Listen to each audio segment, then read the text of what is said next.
Hello friends, કેમ છો બધા? Welcome to the Rinku's kitchen series. આજે આપણે બનાવવાના છીએ ગાજરનો હલવો. આ ગાજરનો હલવો અત્યારે શિયાળાની ઋતુમાં જરૂરથી ખાવો જોઈએ. અને ઘણી વખત બાળકો ગાજર ખાતા નથી હોતા, પણ તમે જો આ રીતે ઘરમાં હલવો બનાવીને બાળકોને આપશો તો એ જરૂરથી ખાશે. તો અહીંયા મેં 2 કિલો જેટલા ગાજર આ રીતે છાલ કાઢી અને લઈ લીધા છે. તો હવે આપણે ગાજરનું ખમણ કરી લઈશું.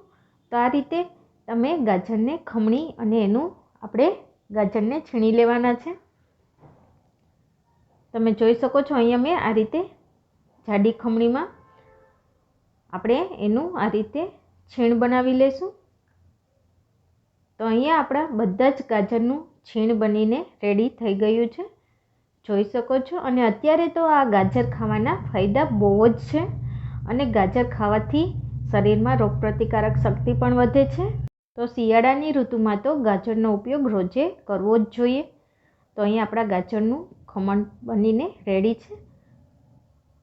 તો ચાલો હવે આપણે ગાજરનો હલવો બનાવવાની શરૂઆત કરી દઈએ.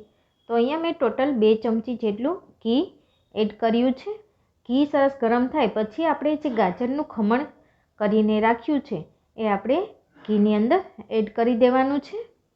અને આ રીતે જો તમે હલવો બનાવીને ખાશો તો એનો ટેસ્ટ બહુ જ સરસ આવશે. અને અહીંયા આપણે આ હલવામાં માવાનો ઉપયોગ નથી કરવાના. અને આપણે ગાજરને પણ ઘીમાં સરસ શેકી અને પછી હલવો બનાવવાના છીએ.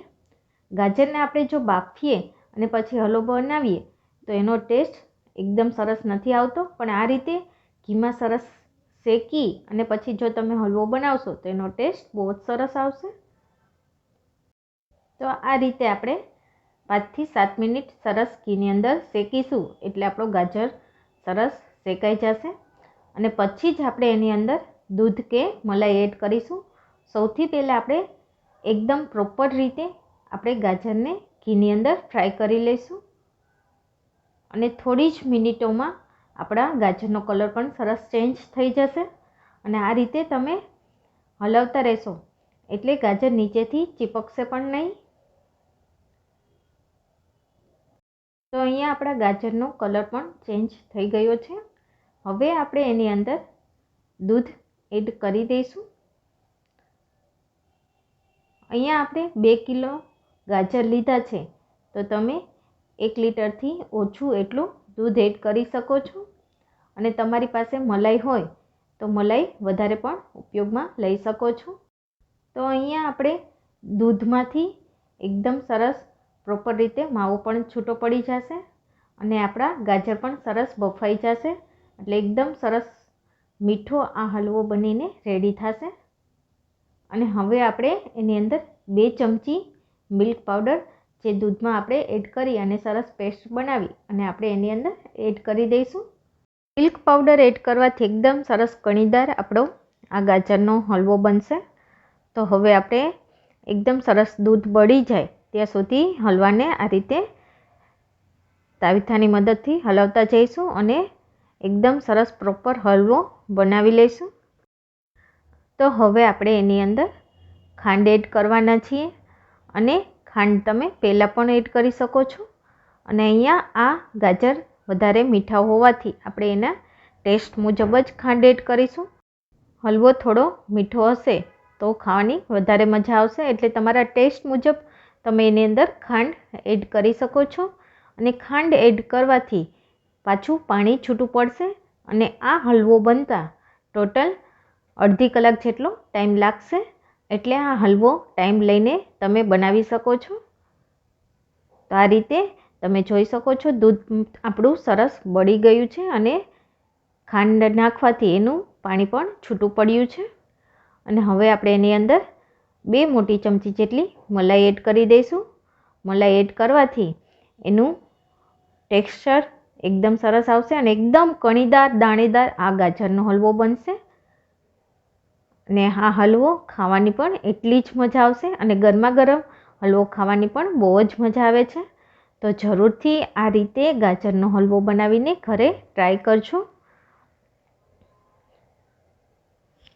આ ગાજરનો હલવો કોનો ફેવરિટ છે એ કમેન્ટમાં જણાવવાનું ભૂલશો નહીં. અને હજુ સુધી જો તમે રિંકુસ કિચન સિરીઝને સબસ્ક્રાઈબ ન કરી હોય તો એક વખત જરૂરથી સબસ્ક્રાઈબ કરી દેજો અને ફેમિલી એન્ડ ફ્રેન્ડ જોડે શેર કરી દેજો. તો ધીમે ધીમે આપણો હલવો બનવાની તૈયારીમાં જ છે. તો આ રીતે તમે તાવીથાની મદદથી સરસ હલાવશો એટલે આપણો હલવો એકદમ સરસ પ્રોપર રીતે બની જશે. હવે આપણે એની અંદર અખરોટને એડ કરી દીધા છે. ગાજરના હલવામાં અખરોટનો ટેસ્ટ પણ બહુ જ સરસ આવશે. ઘણી વખત અમુક ડ્રાયફ્રૂટ બાળકો ખાતા નથી હોતા, પણ તમે આ રીતે જો હલવામાં એડ કરી અને પછી બાળકોને આપશો તો તે જરૂરથી હલવોમાં ખાઈ જશે. હવે આપણે એની અંદર 1 મોટી ચમચી ઘી એડ કરીશું. ઘી એડ કરવાથી એકદમ સરસ આ હલવો દાણેદાર બનશે અને લચકોદાર આપણો હલવો બનશે. તો તમે જોઈ શકો છો એકદમ સરસ પ્રોપર આપણો હલવો હવે બનીને રેડી થઈ ગયો છે. એકદમ સરસ ગરમા ગરમ આ હલવો ખાશો તો ખાવાની મજા જ પડી જશે. અને ઘરમાં આ રીતે બનાવીને આપશો તો બધાનો ફેવરેટ થઈ જશે. એટલો સરસ પ્રોપર આ હલવો બનશે. તમે જોઈ શકો છો એકદમ સરસ દાણેદાર આપણો હલવો બન્યો છે. તો અહીંયા આપણો હવે ગાજરનો હલવો બનીને રેડી છે. તો આપણે એને એક કોઈપણ વાસણમાં કાઢી લઈશું અને આ રીતે આપણે એની ઉપર ડ્રાયફ્રૂટ એડ કરી દઈશું. અને તમે ડ્રાયફ્રૂટ અંદર પણ એડ કરી શકો છો. તો આપણો અહીંયા દાણેદાર ગાજરનો હલવો બનીને રેડી છે. મળીએ એક નવી જ રેસીપી સાથે. ત્યાં સુધી આવજો.